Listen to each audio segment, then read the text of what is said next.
নলবাৰীৰ পিপলিবাৰীৰ এটা দুৰ্ভগীয়া পৰিয়াল কোনো চৰকাৰী আঁচনিয়ে ঢুকি পোৱা নাই দুৰ্ভগীয়া পৰিয়ালটো যোৱা 30 বছৰে পত্নী কন্যাৰ সৈতে এটা উৰুখা পজাতে জীৱন নিৰ্বাহ কৰিছে পৰিয়ালটোৱে আমি আপোনালোকক দৃশ্যাংশ দেখুৱাইছো এই মুহূৰ্তত নলবাৰী পিপলিবাৰীত এই দুৰ্ভগীয়া পৰিয়ালটোৰ ঘৰখনলৈ চাওকচোন ৰেচন কাৰ্ডৰ বাহিৰে কোনো চৰকাৰী সুবিধাই পোৱা নাই শচীন বৰ্মন নামৰ লোকজনৰ পৰিয়ালটোৱে বিজেপিৰ এগৰাকী তৃণমূল কৰ্মী হৈও চৰকাৰী সা সুবিধাৰ পৰা বঞ্চিত লোকজন পূৰ্বৰ ধৰ্মপুৰৰ বিধায়ক চন্দ্ৰমোহন পাটোৱাৰী মন্ত্ৰী চন্দ্ৰমোহন পাটোৱাৰীয়ে কোনো গুৰুত্ব নিদিলে পৰিয়ালটো এটা বৰক্ষেত্ৰী সমষ্টিৰ অন্তৰ্গত হৈছে তেওঁলোক বৰক্ষেত্ৰী বিধায়ক দিগন্ত বৰ্মনক অকণমান সহায়ৰ বাবে আহ্বান জনাইছে দুৰ্ভগীয়া পৰিয়ালটোৱে কিন্তু আমি দৃশ্যাংশ দেখুৱাইছো এই যে চৰকাৰে বাৰে বাৰে কৈ থাকে উন্নয়নৰ অনিৰুদ্ধ গংগা বৈছে অসমত প্ৰকৃতাৰ্থত কোনে এই উন্নয়নৰ গংগাৰ সোৱাদ পাইছে এয়া কিন্তু এই মুহূৰ্তত এটা ডাঙৰ প্ৰশ্ন এইটো পৰিয়ালেও যদি এটা চৰকাৰী পিএমএৱাই ঘৰ নাপায় তাকো তেওঁ যেন বিজেপিৰ তৃণমূল কৰ্মী বছৰ বছৰ ধৰি তেওঁ বিজেপি কৰিছে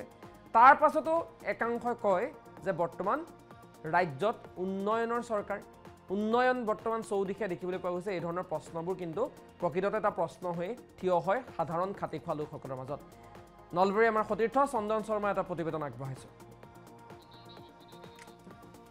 এই মুহূৰ্তত উপস্থিত আছো নলবাৰী জিলাৰ বৰক্ষেত্ৰী সমষ্টিৰ অন্তৰ্গত পিপলিবাৰীত আৰু প্ৰথমে এটা অতি দুখ লগা দৃশ্য এই মুহূৰ্তত দেখুৱাম আৰু মোৰ সহযোগীয়ে এই মুহূৰ্তত এটা বাসগৃহ দেখুৱাব আৰু হয়তো আপোনালোকৰ এই বাসগৃহটো দেখি আপোনালোকে চকুলো ধৰি ৰাখিব নোৱাৰিব এয়া হৈছে এটা বাসগৃহ আৰু এই বাসগৃহৰ ভিতৰতে এগৰাকী ব্যক্তিয়ে সুদীৰ্ঘ বছৰ ধৰি জীৱন যাপন কৰি অহা দেখিবলৈ পোৱা গৈছে অতি এক দুখ লগা পৰিৱেশ মৰ্মান্তিক পৰিৱেশ ক'ব লাগিব কিয়নো যিগৰাকী ব্যক্তিৰ এই বাসগৃহটো দেখুৱাইছোঁ এই ব্যক্তিগৰাকী ইতিমধ্যে কেইবা বছৰ ধৰি তেওঁলোকে বহু আবেদন নিবেদন কৰিছে এটা ঘৰ পোৱাৰ বাবে চৰকাৰীভাৱে এটা বাসগৃহ পোৱাৰ বাবে বহু আবেদন নিবেদন কৰিছে কিন্তু আজিলৈকে এই ব্যক্তিগৰাকীয়ে ঘৰ পাবলৈ সক্ষম নহ'ল চৰকাৰৰ দৃষ্টিগোচৰ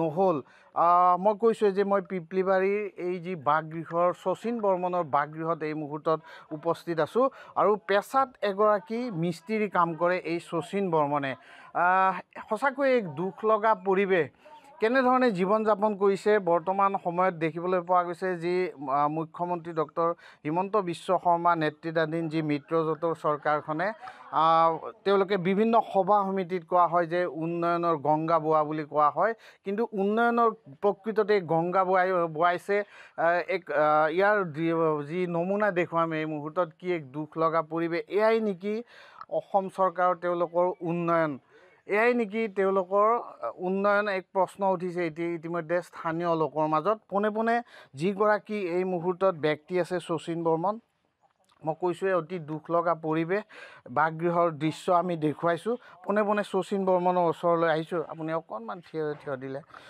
কেতিয়াৰ পৰা আপুনি এই বাসগৃহত এনেধৰণে থাকিবলৈ লৈছে মোটামুটি মোৰ 22-23 বছৰে হ'ল এনেকৈ আছোঁ আৰু তাৰপিছত ইহঁতক বহুত দিন জনাইছোঁ ঘৰ দিম বুলি কৈও থাকে তাৰপিছত ব্লকত যাবে নাম চাম যে মোৰ নাম নায়েই নোৱাৰ কাৰণে মই তেনেকৈ ধৰি থাকিব নোৱাৰোঁ আচলতে অসুস্থ মনাৰ পৰা আজি 4-5 বছৰে হ'ল যদিও মিস্ত্ৰী কাম কৰোঁ মই কৰিব নোৱাৰোঁ তেনেকৈ খুচুৰি কাম কৰি চলি আছোঁ আৰু তেওঁলোকেতো বহুত দিনে কয় তোমাৰ নাম আছে ঘৰটো দিম বুলি এনেকৈ ইমান বছৰ ৰখাইছে ৰখাতে যোৱাবাৰো ক'লে তোমাৰ নাম আছে তাৰপিছতে মই যাই চাই আহিলোঁ ব্লকত নাম নাই নোৱাৰ কাৰণে মইতো ইমানকৈ দৌৰিব নোৱাৰোঁ আচলতে এতিয়া কামো আহে কামকো যাওঁ হৈ এনেকৈ চলি আছোঁ আৰু মোৰ এটাই দুখ ওচৰ চুবুৰীত দুবাৰকৈ বহুত ঘৰ পালে কিন্তু মোক এতিয়ালৈকে একো খোজ পেচাব নাই প্লাছ ঘৰৰো দিয়া নাই কিন্তু ঘটনা কি এইটোৱে কথা মই ক'ব খোজোঁ ভাৰতীয় নাগৰিক হিচাপে তেখেতলোকে মোক বিচাৰে ভোট দিয়াৰ অধিকাৰ বুলি কিন্তু মই চৰকাৰী অনুদান পোৱাৰ অধিকাৰ নাই তেখেতলোকৰ কোনখন সংবিধানত লিখা আছে যে ভাৰতীয় নাগৰিক হিচাপে ভোট দিব লাগিব আৰু বস্তু আঁচনি পোৱাৰ কোনো অধিকাৰ নাই এইখিনিতে আপোনাক সুধিছোঁ আপুনি কি কি আঁচনি লাভ কৰিছে এই মুহূৰ্তলৈকে মইতো এতিয়া আঁচনিও লাভ কৰা নাই এতিয়ালৈকে চৰকাৰী দমকল লাভ কৰিছে আপুনি নাই কৰা চৰকাৰী শৌচাগাৰ লাভ কৰিছে নাই ঘৰ লাভ কৰিছে? নাই কৰা। চৰকাৰী যি ৰেচন কাৰ্ড লাভ কৰিছে? ৰেচনটো আছে। ৰেচন কাৰ্ড পাইছে, বাকী কোনো ধৰণৰ আঁচনি পোৱা নাই? পোৱা নাই এতিয়ালৈকে। আপোনালোকৰ পূৰ্বতে এইটোতো ধৰ্মপুৰ সমষ্টি আছিলে, এতিয়া টিহু হ'ল বাৰু, কিন্তু আপোনাৰ সমষ্টিটো ধৰ্মপুৰৰ পৰা এতিয়া বৰক্ষেত্ৰী সমষ্টিৰ অন্তৰ্ভুক্ত হ'ল। পূৰ্বতে মন্ত্ৰী চন্দ্ৰমোহন পাটোৱাৰী আছিলে, জনাইছিলেনে কথাটো? পাটোৱাৰীক জনা নাছিলোঁ, কিন্তু পাটোৱাৰীৰ এজন প্ৰিয় বন্ধু আছিলে, তেখেতক কৈছিলোঁ, তেখেতে কৈছিলে পাবি বুলি। তাৰ কোৱাৰ পিছতে তেখেতে কেইবছৰমান পিছত ঢুকাল। আপোনালোকৰ ইয়াতে যি পঞ্চায়ত জনপ্ৰতিনিধি আছে, জনাইছিলেনে কথাখিনি যে আপুনি যে চৰকাৰী আঁচনি লাভ কৰা নাই?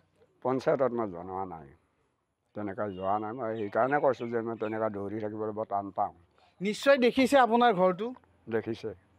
ইয়াততো কাউন্সিলাৰ, সভানেত্ৰী, মেম্বাৰ প্ৰত্যেকে দেখিছে, কিন্তু দেখিলে কি হ'ব? বৰাই মোৰ এটা বিশ্বাস, মোৰ যেতিয়া এলেকা পাব, এলেকা পৰিলে তেখেতৰ চকুত কি যায় জাল পৰে।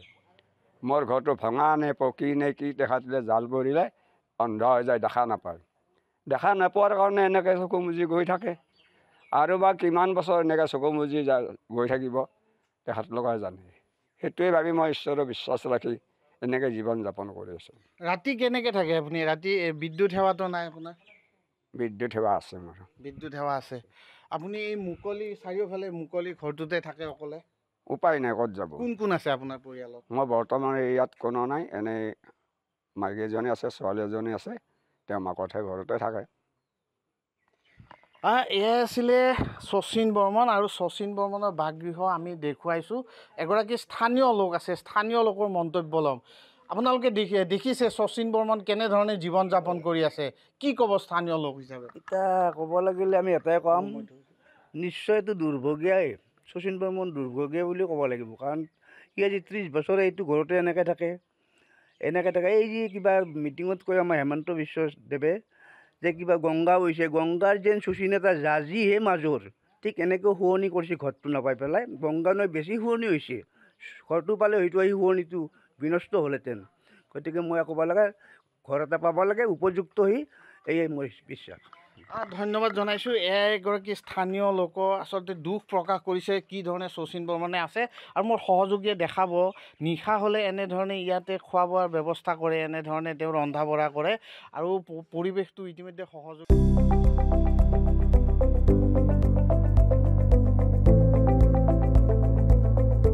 NB নিউজ, সহজ সৰল ভাষাত নৱভাৰতৰ কথা।